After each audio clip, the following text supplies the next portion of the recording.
ईशानां जगतोऽस्य वेङ्कटपतेर्विष्णोः परां प्रेयसी तद्वक्षस्थलनित्यवासरसिकां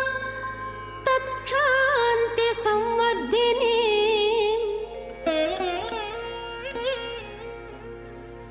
पद्मालङ्कृतपाणिपल्लवयुगां पद्मासनस्थां श्रियं वात्सल्यादिगुणोज्ज्वलां भगवती वन्दे जगन्मातरम्।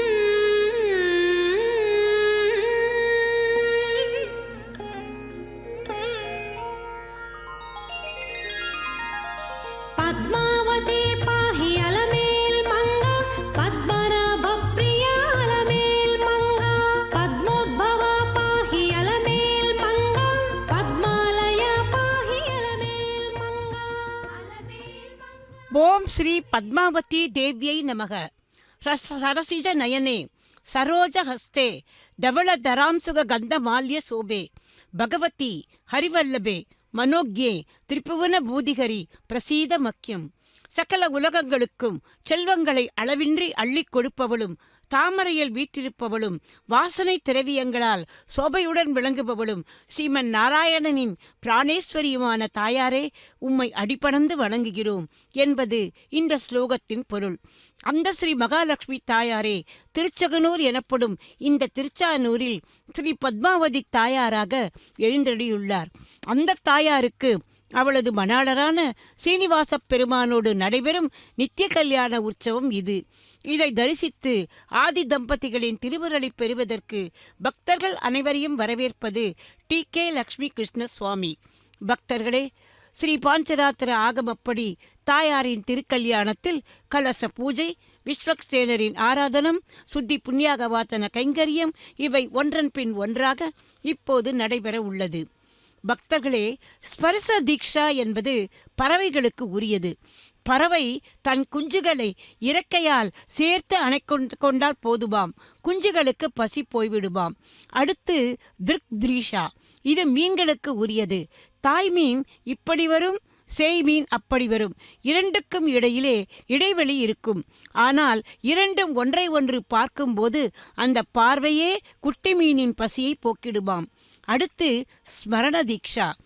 தாய் ஆமை ஒரு இடத்திலும் குட்டி ஆமை வேறொரு இடத்திலும் இருக்குவான். தாய் தன் கண்களை மூடிக்கொண்டு குட்டியை பற்றி நினைக்குமாம். அது எங்கிருந்தாலும் அதனுடைய பசி தீரட்டும் என்று. அதை அந்த ஸ்மரண மாத்திரத்திலேயே குட்டிக்கு பசி போய்விடுவாம். பக்தர்களே, இங்கே நமது தாயாரின் கடைக்கண் பார்வை ஒன்று போதும். நமது பசியை, நமது சோகத்தை, நமது சிரமத்தை அத்தனையும் போக்குவதற்கு, நமக்கு வேண்டியதை அருளுவதற்கு. இதுதான் லக்ஷ்மி கடாட்சம். இதோ இங்கே அமர்ந்திருக்கும் அனைவரும் இன்றைய திருக்கல்யாணத்தை பதிவு செய்துவிட்டு தாயாரின் இந்த அருளுக்காக தானே காத்து கொண்டிருக்கிறார்கள். அந்த தயாதேவி குற்றம் குறைகள் நிறைந்த நம் போன்றவர்களுக்காக பரிந்து பேசுவாள். புனந்து விஸ்வ ஆயவஹ ஜாதவேதः பவித்ரவத் பவித்ரேண புனாஹிமா சுக்ரேண தேவதீத்யத் அக்னே க்ரத்வா க்ரதோ கும்ரனு யத்தே பவித்ரமர்ச்சிஷி அக்னே விததமந்தரா ब्रह्मतेन पुनीमहे उभाभ्य अन्देव सवितः पवित्रेण सवेन च इदं ब्रह्म पुनीमहे वैश्वदेवी पुनति देव्यागात् यस्यै बह्वीस्तनुवो वीतपृष्ठाः दयामदन्तस्वधमाद्येषु वयग्स्यामपतयोरयीणां वैश्वानरो रश्मिभिर्मा पुनातु वातः प्राणेने शिरोमयो भूः या वा पृथिवी पयसा पयोभिः ऋतापरी यज्ञियेमा पुनीतां बृहद्भिः सवितस्त्रिभिः परिशिष्टैर्देवमन्मभिः अग्ने दक्षैः पुनाहिमा येन देवा अपुनत येनापो दिव्यङ्कषः तेन दिव्येन ब्रह्मणा इदं ब्रह्म पुनीमहे यः पावमानीरध्येति ऋषिभिः सम्भृतगं रसं सर्वगं सपूतमश्नाति स्वदितं मातरिश्वना पावमानीर्यो अध्येति ऋषिभिः सम्भृतगं रसं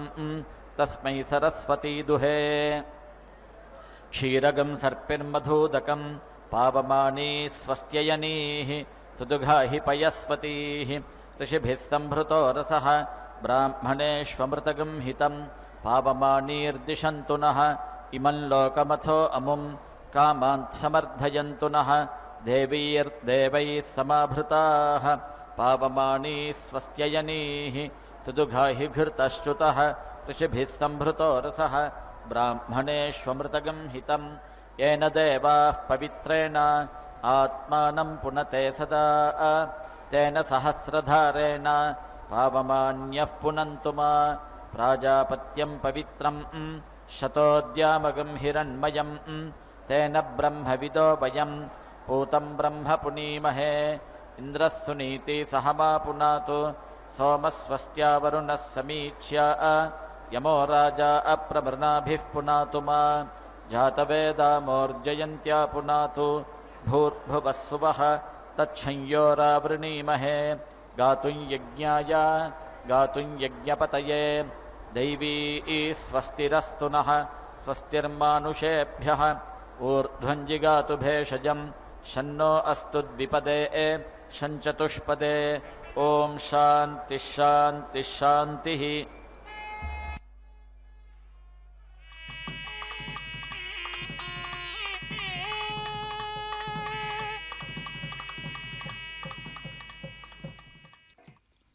பக்தர்களே, எம்பெருமானுக்கு மிக முக்கியமான 12 நாமங்கள் இருப்பது போல ஸ்ரீ வைஷ்ணவர்கள் இந்த 12 நாமங்களை சொல்லிதான் தங்கள் அங்கங்களில் திருமண் காப்பு தைத்துக் கொள்வார்கள். அதே போல தாயாருக்கும் 12 நாமங்கள் உள்ளது. அதை இந்த மங்கள வேளையில் நாம் பகிர்ந்து கொள்ளலாம். ஸ்ரீ என்பது முதல் நாமம். ஸ்ரீரங்க நாச்சியார். ஸ்ரீரங்கம் பக்தர்களுக்கும் எம்பெருமானுக்குமிடையே பாலமாக விளைவுகள். அமிர்தோத்பவா ஸ்ரீ அமிர்தவல்லி தாயார். சோழங்கிபுரம் அமிர்தத்தோடு பார்க்கடலில் தோன்றியவள். கமலா ஸ்ரீ கமலவல்லி தாயார். உறையூர் ஜீவனை பரமாத்மாவிடம் காட்டி எம்பெருமானின் திருவருளை பக்தர்களுக்கு வாங்கி கொடுப்பவள். சந்திரசோபனா ஸ்ரீ பரிமளரங்க நாயகி. திருவீண்டலூர் நிலவுக்கே ஒளிகூட்டுபவள். குளிர் நிலவை மிஞ்சும் பேரழில் மிக்கவள். விஷ்ணு பத்னி ஸ்ரீ வஞ்சுளவல்லி தாயார். திருநறையூர் நின்ற பகவான் விஷ்ணுவின் பிராணநாயகி.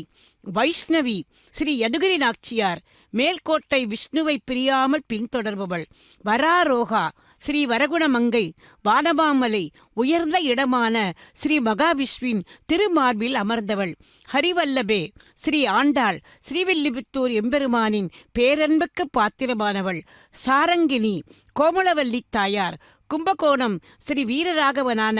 ராமபிரானின் வீரபத்தினி. தேவதேவிகா ஸ்ரீ பெருந்தேவி தாயார். காஞ்சிபுரம் வரதராஜ பெருமாளின் திருத்தேவி. லோக சுந்தரி ஸ்ரீ சவுந்தரவல்லி தாயார். திருநாகையில் உள்ள பெருமானுக்கு பெருமை சேர்ப்பவள். முடிவாக ஸ்ரீ மகாலட்சுமி ஸ்ரீ பத்மாவதி தாயார். திருமலை திருப்பதி திருவேங்கடவனின் தர்ம பத்தினி. देवेभ्यस्त्रियुगं पुरा तासां पर्पराध्यासं परिस्तरमाहरन् अपां मेध्यं यज्ञियं सदेवगं शिवमस्तु मे आच्छेत्तावो मारिषं जीवानि शरदः शतम् अपरिमितानां परिमिताः सन्नह्ये सुकृतायकम् एनो मानिगाङ्कतमच्छनाहं पुनरुत्थाय बहुला भवन्तु सकृदाच्छिन्नं परिहिरोर्नामृदो स्योनं पितृभ्यस्त्वाभराम्यहम् अस्मिन् सीदन्तु मे पितरः सौम्याः पितामहाः प्रपितामहाश्चानुगैः सह त्रिवृत्पलाशे दर्भः यान् प्रादेशसम्मितः यज्ञे पवित्रं पोतृतमं पयोहव्यं करोतु मे इमौ प्राणापानौ यज्ञस्याङ्गानि सर्वशः आप्याययन्तौ सञ्चरतां पवित्रे हव्यशोधने पवित्रे स्थो वैष्णवी वायुर्वां मनसा पुनातु अयं प्राणश्च पानश्च यजमानमपि गच्छतां यज्ञे ह्यभूतां पोतारौ पवित्रे हव्यशोधने त्वया वेदिं विविदुः पृथिवीं त्वया यज्ञो जायते विश्वदानिः अच्छिद्रं यज्ञमन्वेषि विद्वान् त्वया होता सन्तनोत्यर्धमासान् त्रयस्त्रिगुंशोऽसि तन्तूनां पवित्रेण सहागहि शिवे यगं रज्जुरभिधानी अग्नियामुपसेवताम् अप्रस्रगंसाय यज्ञस्य मुखे उपदधाम्यहं पशुभिः सन्नीतं बिभृताम् इन्द्राय श्रुतं दधि उपवेशोऽसि यज्ञाय त्वां परिवेशमधारयन् इन्द्राय हविः कृण्वन्तः शिवः शग्मो भवासिनः अमृन्मयं देवपात्रं यज्ञस्यायुषि प्रयुज्यताम् तिरः पवित्रमतिनीताः आपोधारयमातिगुः देवेन सवित्रोत्पूताः वसोः सूर्यस्य रश्मिभिः गान्दोह पवित्रे रज्जुं सर्वापात्राणि शुन्धत एता आचरन्ति मधुमद्दुहानाः प्रजापतिर्यशसो विश्वरूपाः बह्वीर्भवन्तीरुपजायमानाः इह व इन्द्रो रमयतु गावः पूषास्थ अयक्ष्मावः प्रजया सगं सृजामि राजस्पोषेण बहुला भवन्तीः ऊर्जं पयः पिन्वमाना घृतं च जीवो जीवन्तीरुपवस्सदेयं यौश्चेमं यज्ञं पृथिवी च सन्दुहाताम् धाता सोमेन सह वातेन वायुः यजमाना यद्रविणं दधातु उत्सन्दुहन्ति कलशं चतुर्बिलम् इडा देवीं मधुमतीगं सुवर्विदं तदिन्द्राग्निजिन्वतगं सूनृतावत् तद्यजमानममृतत्वे दधातु कामधुक्षः प्रणो ब्रूहि इन्द्राय हविरिन्द्रियम् अमूयस्यान् देवानां मनुष्याणां पयोहितं बहुदुग्धीन्द्राय देवेभ्यः हव्यमाप्यायतां पुनः वत्सेभ्यो मनुष्येभ्यः पुनर्दोहाय कल्पतां यज्ञस्य सन्ततिरसि यज्ञस्य त्वा सन्ततिमनुसन्तनोमि अधस्तमसि विष्णवे त्वा यज्ञायापि दधाम्यहम् अद्भिररिक्तेन पात्रेण याः पूताः परिशेरते अयं पयः सोमं कृत्वा स्वां योनिमपि गच्छतु पर्णवल्कः पवित्रम् सौम्यः सोमाद्धिनिर्मितः इमौ पर्णं च दर्भं च देवानागं हव्यशोधनौ प्रातर्वेषाय गोपाय विष्णो हव्यगं हि रक्षसि उभावग्नि उपस्तृणते देवता उपवसन्तु मे अहं ग्राम्यानुपवसामि मह्यं गोपतये पशून् देवादेवेषु पराक्रमध्वं प्रथमाद्वितीयेषु द्वितीयास्तृतीयेषु त्रिरेकादश इहमावत इदगं शकेयं यदिदं करोमि आत्मा करोत्वात्मने इदं करिष्ये भेषजम् इदं मे विश्वभेषजा अश्विना प्रावतं युवम् इदमहगं सेनाया अभीत्वर्यै मुखमपोहामि सूर्यज्योतिर्विभाहि महत इन्द्रियाय आप्यायता घृतयोनिः अग्निर्हव्यानुमन्यतां खमङ्क्ष्वत्वचमङ्क्ष्व स्वरूपं त्वावसुविदं पशूनां तेजसा अग्नये जुष्टमभिघारयामि स्योनन्ते सदनं करोमि घृतस्य धारया सुषेवं कल्पयामि तस्मिन् सीदामृते प्रतिष्ठा व्रीहीणां मेधसुमनस्य मानः आर्द्रः प्रथस्नुद्भुवनस्य गोपाः श्रुत उत्स्नातिजनितामतीनां यस्त आत्मा पशुषु प्रविष्टः देवानां विष्ठामनुयो वितस्थे आत्मन्वान् सोमघृतवानिः भूत्वा देवान् गच्छ सुवर्पिन्द यजमानाय मह्यम् इराभूतिः पृथिव्यैरसोमोत्क्रमीत् देवाः पितरः पितरो देवाः योऽहमस्मि ससनियजे यस्यास्मिनतमन्तरेमि स्वम् इष्टग् स्वं दत्तं स्वं पूर्तग् स्वग् श्रान्तं स्वगं हुतं तस्य मेऽग्निरुपद्रष्टा वायुरुपश्रोता आदित्योऽनुख्याता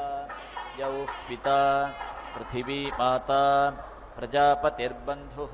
य एवास्मि ससनियजे मा भेर्मा संविक्था मा त्वाहि गुंसिषं मा ते तेजोपक्रमीत् भरतमुद्धरे मनुषिञ्च अवदानानि ते प्रत्यवदास्यामि नमस्ते अस्तु माहि गुंसीः यदवदानानि ते पद्यन् विलोमाकारुषमात्मनः आज्येन प्रत्यनज्ञेन तत्त आप्यायतां पुनः अज्यायो यवमात्रात् आव्याधात् कृत्यतामिदं मारूरुपामयज्ञस्य शुद्धग् स्विष्टमिदगं हविः मनुना दृष्टा घृतपदीं मित्रावरुणसमीरितां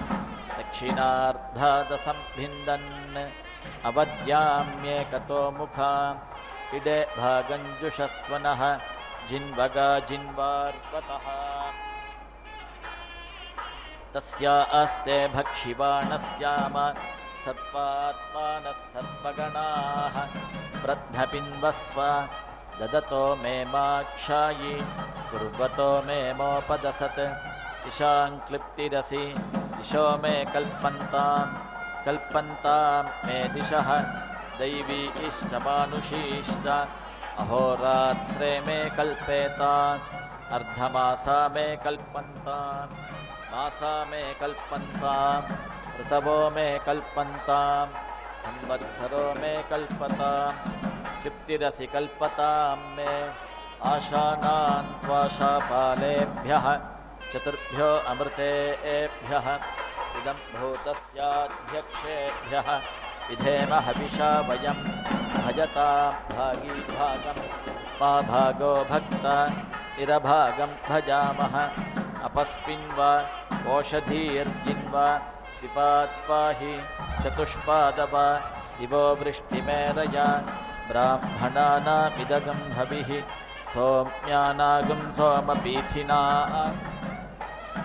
निर्भक्तो ब्राह्मणः स्नेहा ब्राह्मणस्यास्ति समन्तां बर्हिर्हविषा घृतेन समादि अमिन्द्रेण विश्वेभिर्देवेभिरन्ता दिव्यन्नभो गच्छतु यत्स्वाहा इन्द्राणीवा विधवा भूयासम् अदितिरिव सुपुत्रा अस्थूरित्वा गार्हपत्या उपनिषदे सुप्रजास्त्वाय सम्पत्नीपत्या सुकृतेन गच्छताम् यज्ञस्य युक्तौ धुर्या बभूता सञ्जानानौ विजहतामरातीः दिविज्योतिरजरमारभेताम् दशते तनुवो यज्ञयज्ञियाः ताः प्रीणातु यजमानो धृतेन नारिष्ठयोः प्रशिशमीडमानः देवाना दैव्येऽपि यजमानो मृतोऽभूत् यं वा अन्ते वा अकल्पयन् ऊर्जो भागगं शतक्रतो एतद्वान्तेन प्रीणानि तेन तृप्यतमगं हहौ अहं देवानागं सुकृतामस्मि लोके ममेदमिष्टन्न मिथुर्भवाति अहं नारिष्ठावनुयजामि विद्वान् यदा अभ्यामिन्द्रो अदधात् भागधेयम् अदारसर्भवत देव सोम अस्मिन् यज्ञे मरुतो मृडतान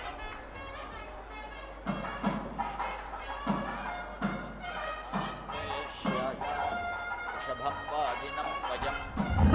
नमा संयजामहे सनो दोहतागं सुवीर्यम् सायस्पोषकं सहस्रिणं प्राणाय सुराधसे पूर्णमासाय स्वाहा अमावास्या सुभगा सुषेवा धेनुरिव भूय आप्यायमाना सानो दोहता वीर्यं राजस्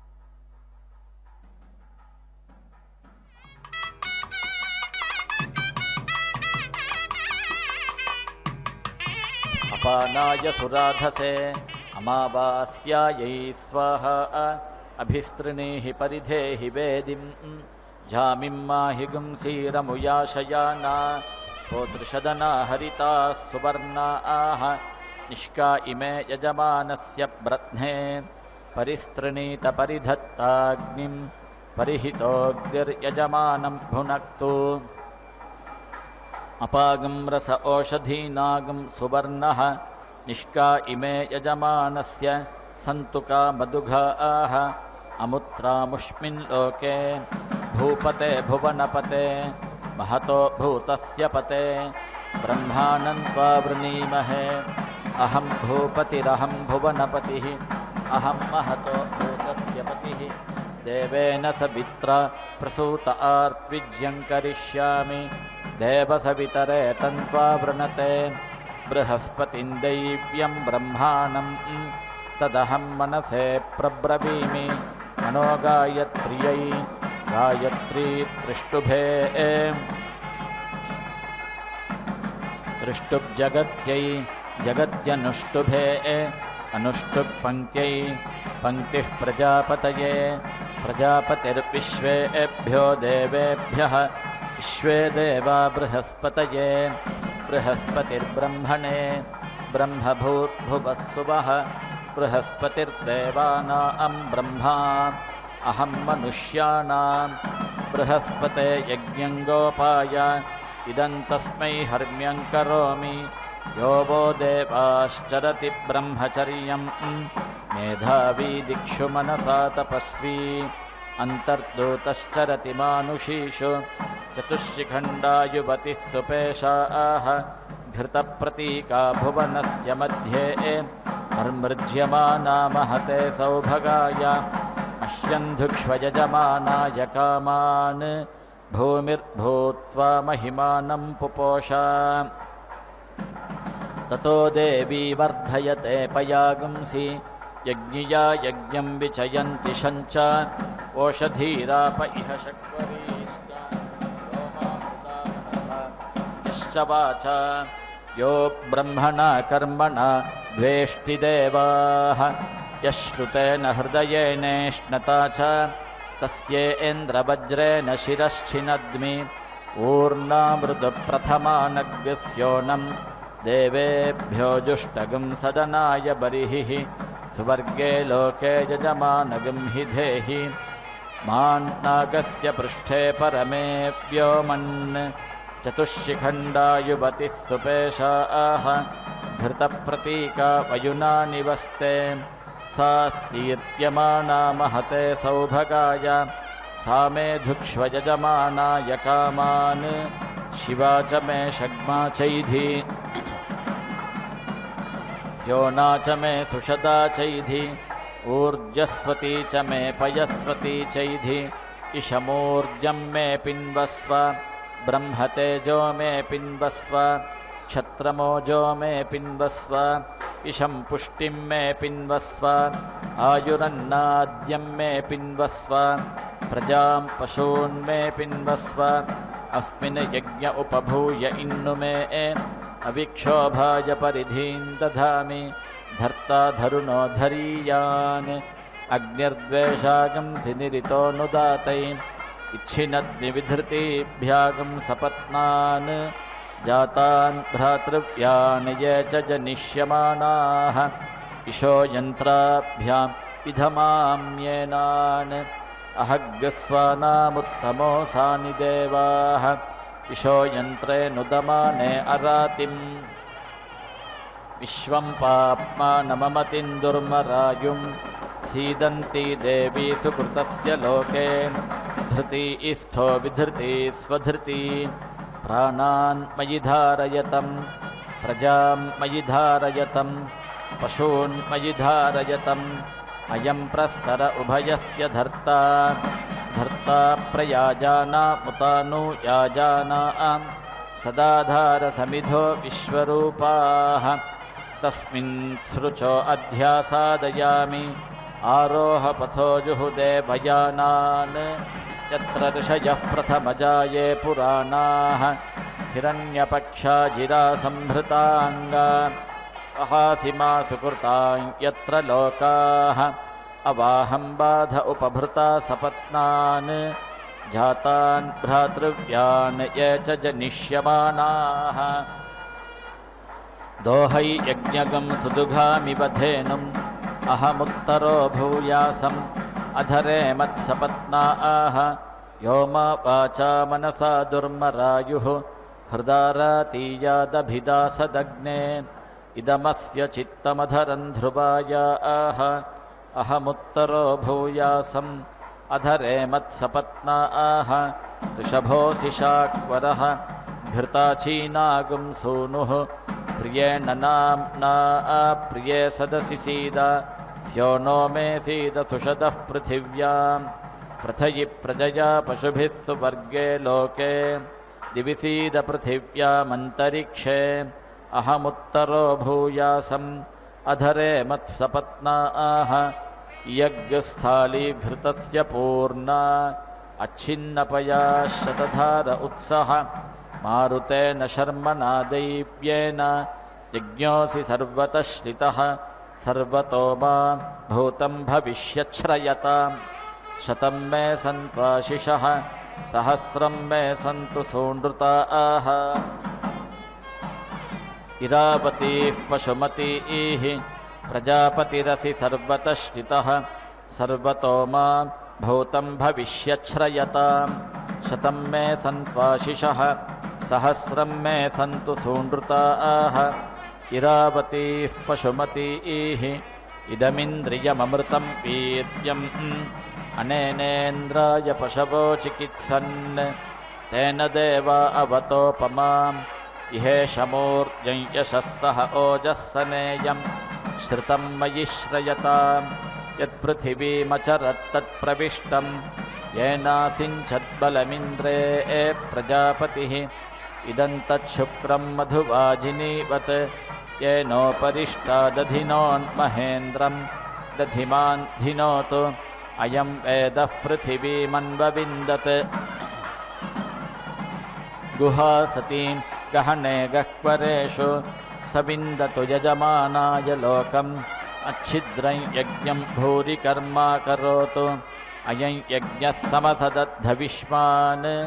रचासां न यजुषा देवताभिः तेन लोकान् सूर्यवतो जयेम इन्द्रस्य सख्यममृतत्वमस्यां यो नः कनीय इह कामयातै अस्मिन् यज्ञे यजमानाय मह्यम् अपतमिन्द्राग्निभुवनान् उदेताम् अहं प्रजां वीरवतीं विदेय अग्ने वाजजित् वाजन्त्वा सरिष्यन्तं वाजञ्जेष्यन्तं वाजिनं वाजजितं वाजजित्यायै सम्मार्ज्मि अग्निमन्नादमन्नाद्याय उपहूतो द्यौः पिता उपमाद्यौः पिता ह्वयताम् अग्निराग्निध्रात् आयुषे वर्चसे जीवात्वै पुण्याय उपहूता पृथिवी माता उपमां माता पृथिवी ह्वयताम् अग्निराग्निध्रात् आयुषे वर्चसे जीवात्वै पुण्याय मनोज्योतिर्जुषतामाज्यम् इच्छिन्नै यज्ञगं समिमं दधातु बृहस्पतिस्तनुतामिमन्नः विश्वे देवा इह मादयन्ताम् यन्ते अग्न आवृश्चामि अहं वा क्षिपितश्चरन् प्रजाञ्च तस्य मूलञ्च नीचैर्देवा निवृश्चत अग्नेयो नोऽभिदासति समानो यश्च निष्ट्यः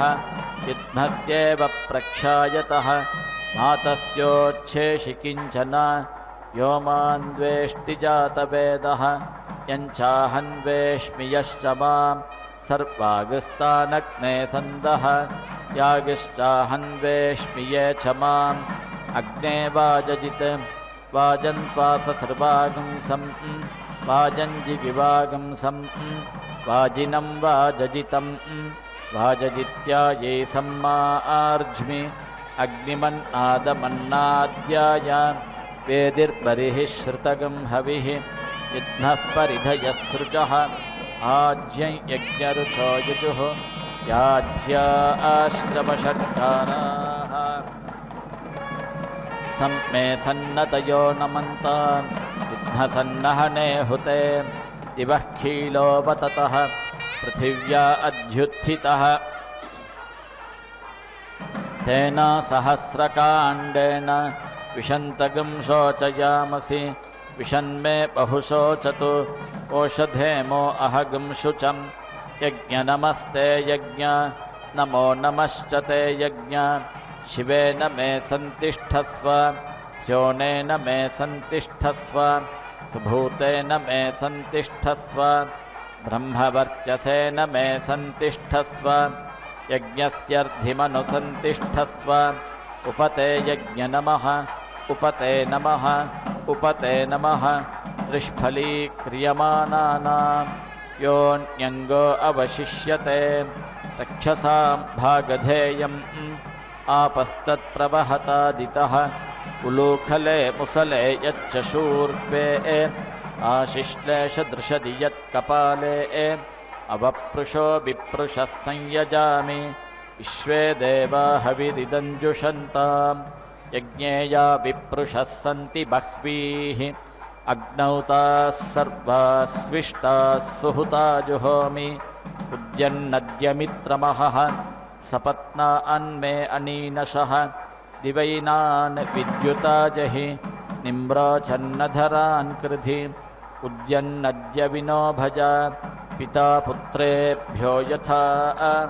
दीर्घायुत्वस्य हेशिषे तस्य नो देहि सूर्य उद्यन्नद्यमित्रमहः आरोहन्नुत्तरान् दिवं हृद्रोगं मम सूर्य हरिमानं च नाशय शुकेषु मे हरिमानं रोपणाकासु दध्मसि अथो हारिद्रवेषु मे हरिमानं निदध्मसि उदगादयमादित्यः विश्वेन सहसा सह विशन्तं मम रन्धयन् मो अहन्विशतो रथं यो नः शपादशपतः यश्च नः शपतः शपात् उषाश्च तस्मै निमृक्ष सर्पं पापगं समूहता यो नः सपत्नो योरनः मर्तोऽभिदासति देवाः विद्मस्येव प्रक्षायतः नातस्योच्छेषि किञ्चन अवसृष्टः परापत शरो ब्रह्मसगंशितः गच्छामित्रान् प्रविश मैषां कञ्चनोच्छिषः सक्षेदं पश्य विभर्तरिदं पश्य नाकेदं पश्य रमतिः पनिष्ठा ऋतं वरिशिष्ठम् अमृतायान्याहुः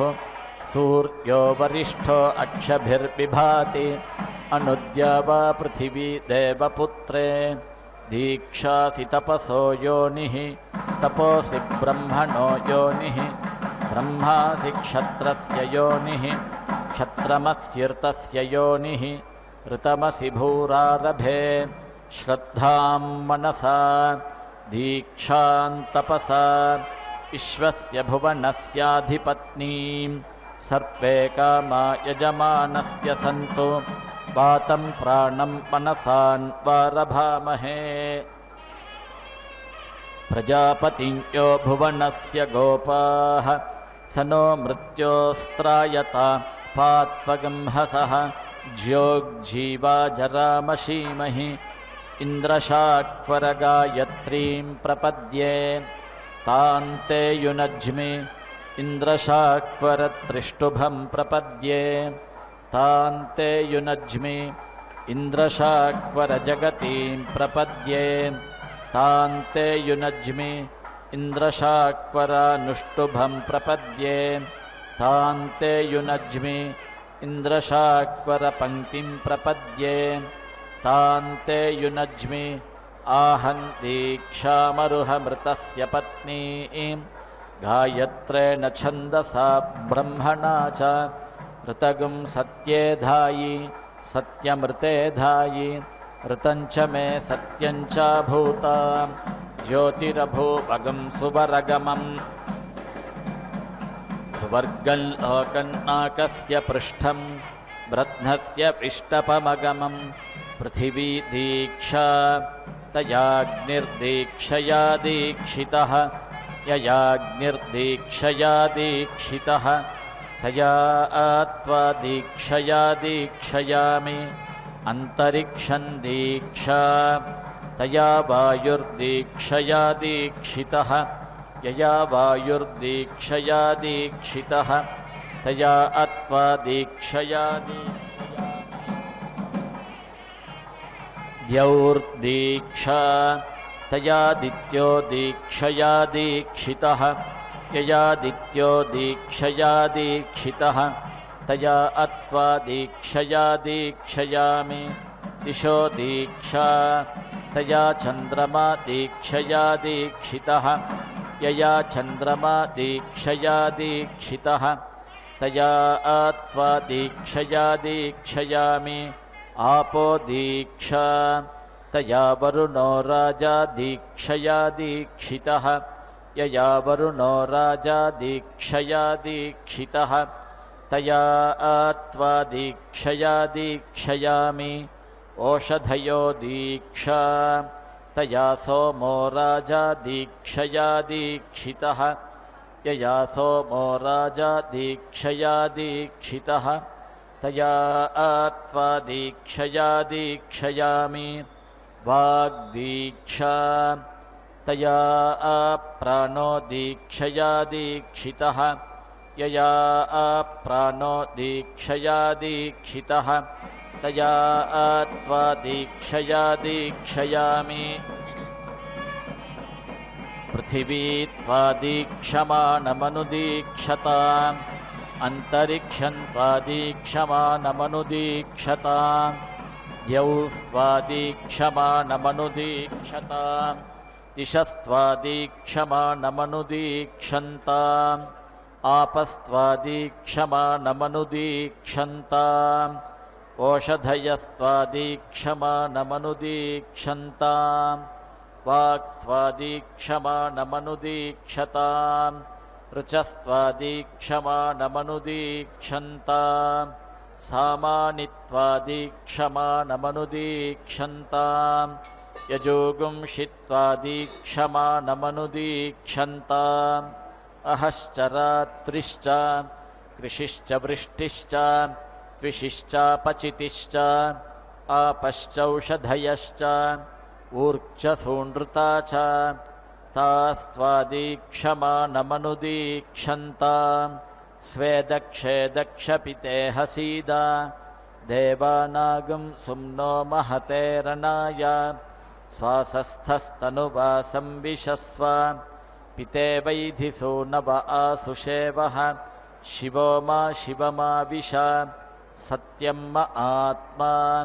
श्रद्धा मे क्षितिः तपो मे प्रतिष्ठा सवितृप्रसूता मा दिशो दीक्षयन्तु सत्यमस्मि अहं त्वदस्मि मदसि त्वमेतत् ममासि योनिस्तव योनिरस्मि ममैव सन्वह हव्यान्यग्ने पुत्रः पित्रे लोककृज्जातवेदः आजुह्वानः सुप्रतीकः पुरस्तात् अग्ने स्वाञ्योनिमासीदसाध्या अस्मिन् सधस्थे अध्युत्तरस्मिन् विश्वे देवा यजमानश्च सीदत एकमिषे विष्णुस्त्वान्वेतु द्वे ऊर्जे विष्णुस्त्वान्वेतु त्रीणि व्रताय विष्णुस्त्वान्वेतु चत्वारिमायो भवाय विष्णुस्त्वान्वेतु पञ्चपशुभ्यो विष्णुस्त्वान्वेतु षड्रायस्पोषाय विष्णुस्त्वान्वेतु सप्तभ्यो होत्राभ्यो विष्णुस्त्वान्वेतु सखाय सप्तपदा अभूमा सख्यन्ते गमेयं सख्यात्ते मायोषं सख्यान्मे मायोष्ठाः सासि सुब्रह्मण्ये तस्यास्ते पृथिवीपादः सासि सुब्रह्मण्ये तस्यास्तेऽन्तरिक्षं पादः सासि सुब्रह्मण्ये तस्यास्ते द्यौः पादः सासि सुब्रह्मण्ये तस्यास्ते दिशः पादः परोरजास्ते पञ्चमः पादः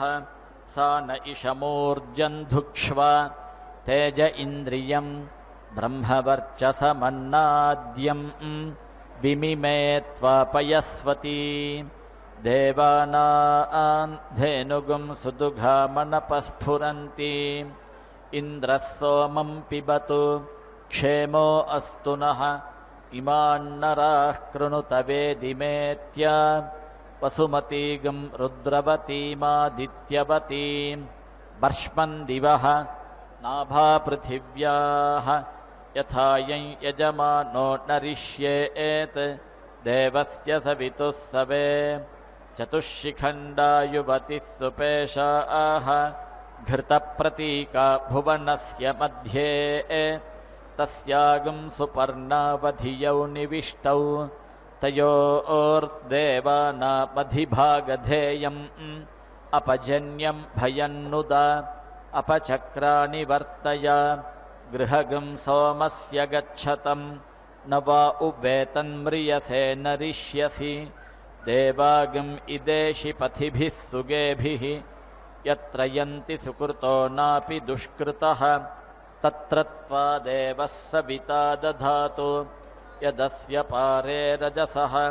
शुक्रं ज्योतिरजायत तन्नः पर्षदति द्विषः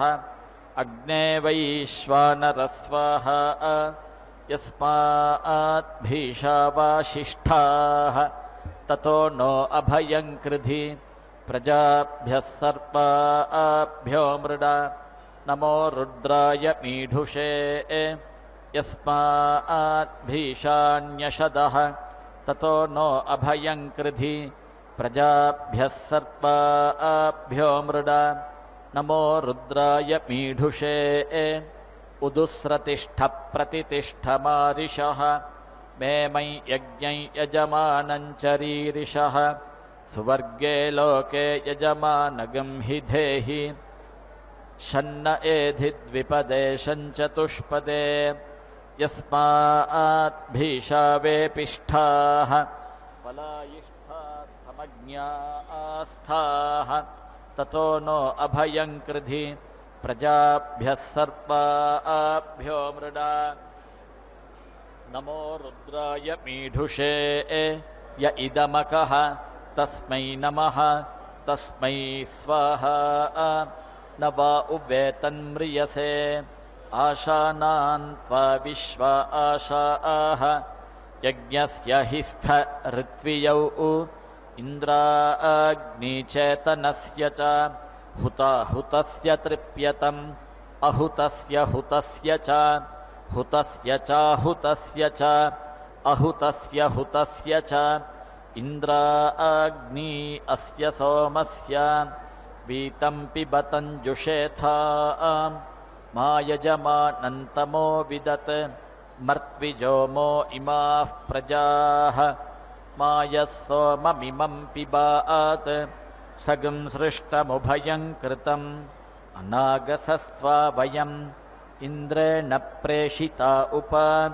वायुष्टे अस्त्वगं शभूः मित्रस्ते अस्त्वगं शभूः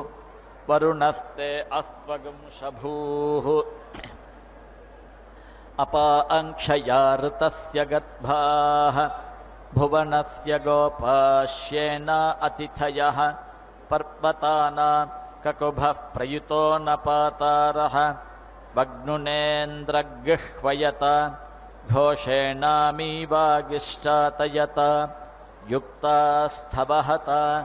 देवाग्रावाण इन्दुरिन्द्र इत्यवादिषुः ऐन्द्रमचुच्यवुः परमस्य आः परावतः आस्मात् सधस्थात् ओरोरन्तरिक्षात् आसुभूतमसुषवुः ब्रह्मवर्चसं म आसुषवुः समरे रक्षागस्यवधिषुः अपहतं ब्रह्मज्यस्य वाक्चत्वा मनश्च श्रीणीताम् प्राणश्चत्वा पानश्च श्रीणीताम् चक्षुश्चत्वा श्रोत्रञ्च श्रीणीताम् दक्षश्चत्वा बलञ्च श्रीणीताम् ओजश्चत्वा सहश्च श्रीणीताम् आयुश्चत्वा जरा च श्रीणीताम् आत्मा चत्वा तनूश्च श्रीणीताम् श्रुतोऽसि श्रुतं कृतः श्रुतायत्वा श्रुतेभ्यस्त्वा यमिन्द्रमाहुर्वरुणं यमाहुः यं मित्रमाहुर्यमु सत्यमाहुः यो देवानां देवतमस्तपोजाः तस्मै इत्वा तेभ्यस्त्वा मयित्यदिन्द्रियं महत् मयि दक्षो मयि क्रतुः मयि धायि सुवीर्यं त्रिषु घर्मो विभातु मे आकूत्या मनसा सह विराजा ज्योतिषा सह यज्ञेन पयसा सह तस्य दोहमशीमहि तस्य सुम्नमशीमहि तस्य भक्षमशीमहि वाग्जुषाणा सोमस्य तृप्यतु मित्रो जनान् प्रसमित्रान् यस्मान्न जातः परो अन्यो अस्ति य आविवेश भुवनानि विश्वा प्रजापतिः प्रजया संविदानः त्रीणि ज्योतिगंषि स च ते स षोडशी एष ब्रह्माय ऋत्वियः इन्द्रो नाम श्रुतो गणे प्रते महे विदथे शगंसि शगं हरिः य ऋत्वियः प्रते वन्वे वनुषो हर्यतं मदम् इन्द्रो नाम घृतन्नयः हरिभिश्चारुषेचते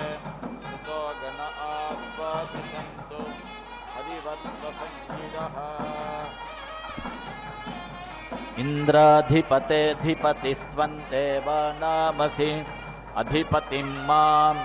आयुष्मन्तं वर्चस्वन्तं मनुष्येषु कुरु इन्द्रश्च सम्राट् वरुणश्च राजा तौ ते भक्षं चक्रतुरग्र एष वाग्जुषाणा सोमस्य तृप्यतु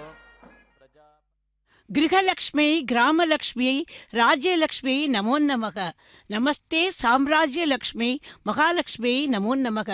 பக்தர்களே, தாயாரின் திருக்கல்யாணத்தில் தாயாருக்கு சமர்ப்பிக்க வேண்டிய திருமாங்கல்யங்களுக்கு அதோ ஷோடச உபச்சாரங்கள் செய்து கொண்டிருக்கிறார் அர்ச்சக சுவாமி. மேற்கண்ட ஸ்லோகத்தில் முதலில் தாயாரை கிரகலட்சுமி என்று போற்றுகிறார். ஏனெனில் நமது இல்லங்களில் இருந்து கொண்டு நமக்கு மங்களத்தை தருவதால் அவள் கிரகலட்சுமி. அடுத்து கிராமலக்ஷ்மி, நமது ஊருக்கே வளமையை தந்து காப்பதால் அவள் கிராமலக்ஷ்மி. இதையும் அடுத்து ராஜ்யலக்ஷ்மி, கிராமங்கள் அனைத்தும் சேர்ந்தால் ஒரு ராஜ்யம், அந்த ராஜ்யத்துக்கே செல்வ செழிப்பை தருவதால் இவள் ராஜ்யலக்ஷ்மி. முடிவாக சாம்ராஜ்யலக்ஷ்மி, சகல ராஜ்யங்களும் இவளுக்குள் அடக்கம். ஆகவே இவள் சாம்ராஜ்யலக்ஷ்மி. பக்தர்களே, அந்த ஸ்ரீ மகாலட்சுமியின் அம்சமான ஸ்ரீ பத்மாவதி தேவி இந்த மங்கள வேளையில் நாம் போற்றி மகிழ்வோம். அந்த தாயார் இந்த திருச்சானூரையே அரசாளும் சாம்ராஜ்ய லக்ஷ்மி அல்லவா? ஆகவே தாயாரை இருகரம் கூப்பி சேவித்து மகிழ்வோம். குழந்தைகள் மீது தந்தையை காட்டிலும் தாயாருக்கு தான் பிடிப்பு, பற்று இவையெல்லாம் அதிகமாம். தாய்ப்பாசத்துக்கு நிகரானது எதுவுமே இல்லை. இதைத்தான் வாத்சல்யம் என்பார்கள். भुवनानि विश्वा या वा पृथिवी पयसा संविदाने घृतं दुहाते अमृतं प्रपीने पवित्रमर्को रजसो विमानः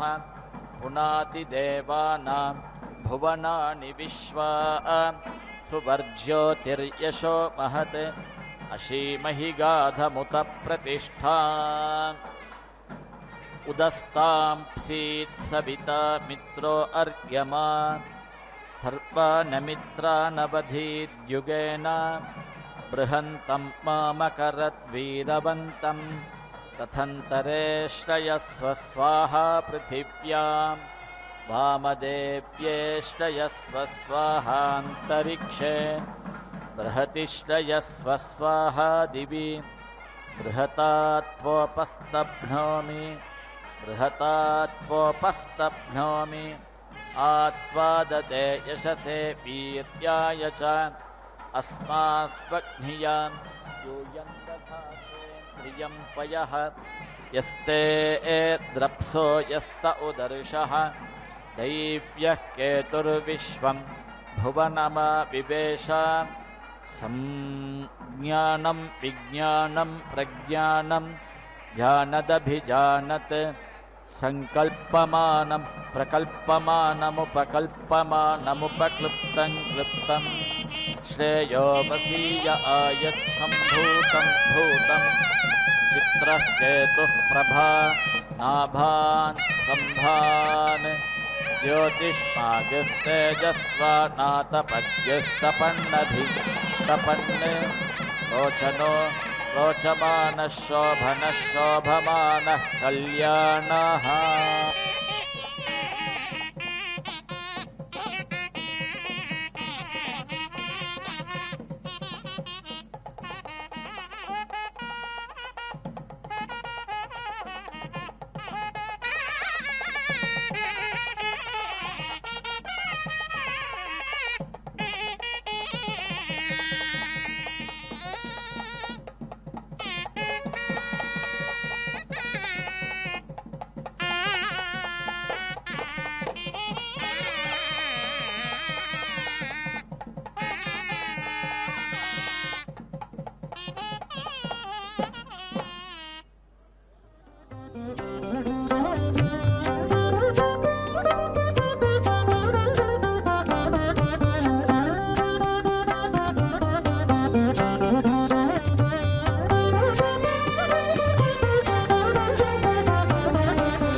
మనము రాయలకు పెట్టని కోట పతి మదన సుఖ రాజ్యభారం ప్రజాపతేర్వర్తనిమనువర్తస్వ అనువీరైరనురాధ్యామగోభిః అన్వశ్వైరనుసర్పైరుపుష్టైః అనుప్రజయాన్వింద్రియేణ దేవానో యజ్ఞమృజుధానయంతు ప్రతిక్షత్రే ప్రతిష్ఠామి రాష్ట్రే ప్రత్యశ్వేషు ప్రతిష్ఠామి గోషు ప్రతిప్రజాయా ప్రతిష్ఠామి భవ్యే విశ్వమన్యాభివావృధే తదన్యస్యామధిశ్రితం దివే చ విశ్వకర్మణే పృథివ్యై చాకరన్నమః అస్కాంద్యౌః పృథివీం అస్కానృషభో యువాగాః స్కన్నే మా విశ్వా భువనా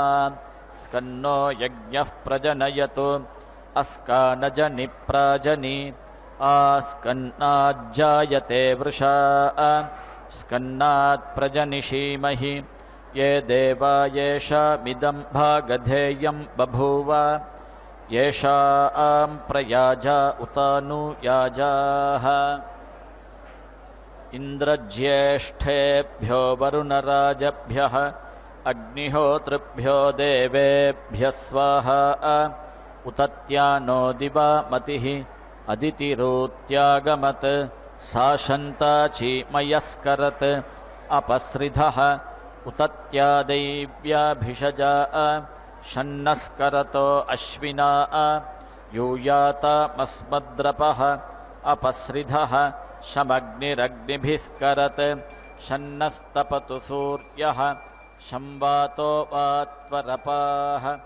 अपसृधः तदित्पदन्न विचिकेत विद्वान् यन्मृतः पुनरप्येति जीवान् त्रिवृद्यद्भुवनस्य रथवृत् जीवो गद्भो न मृतः स जीवात् प्रत्यस्मै पिपीषते विश्वानि विदुषे भर अरङ्गमाय जग्मवे अपश्चाद्दघ्वने नरे इन्दुरिन्दुमवागात् इन्दोरिन्द्रोपात् तस्य त इन्दविन्द्रपीतस्य मधुमतः उपहूतस्योपहूतो भक्षयामि ब्रह्मप्रतिष्ठा मनसो ब्रह्मवाचः ब्रह्मयज्ञानागं हविषामाज्यस्य ॐ सप्तते अग्ने समिधः सप्तजिह्वा सप्तर्षयः सप्तधाम प्रियाणि सप्तहोत्रा सप्तधात्वा यजन्ति सप्तयोनीरापृणस्वाघृतेन पूर्णाहुतिमुत्तमाञ्जुहोति सर्पं वै पूर्णाहुतिः सर्पमेवाप्नोति अथो इयं वै पूर्णाहुतिः अस्यामेव प्रतितिष्ठति ॐ नारायणाय विद्महे वासुदेवाय धीमहि तन्नो विष्णुः प्रचोदयात् स्वाहा ॐ महादेव्यै च विद्महे विष्णुपत्न्यै च धीमहि तन्नो लक्ष्मीः प्रचोदयात् स्वाहा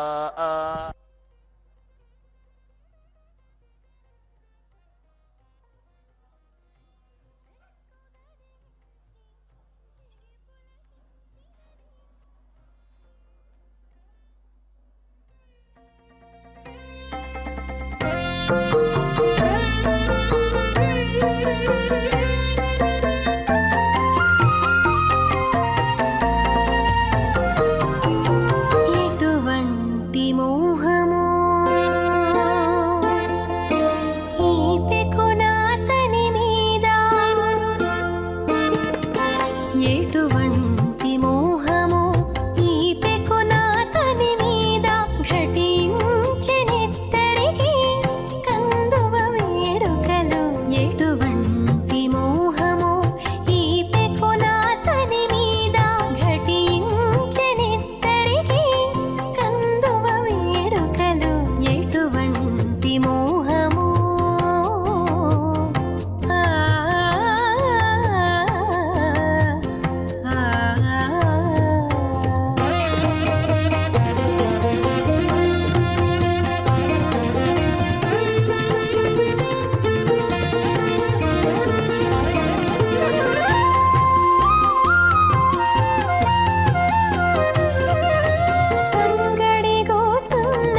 ननाथो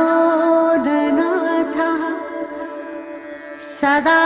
वेङ्कटेशं स्मरामि स्मरामि। हरे वेङ्कटेश प्रसीद प्रसीद। प्रियं वेङ्कटेश प्रयच्छ प्रयच्छ।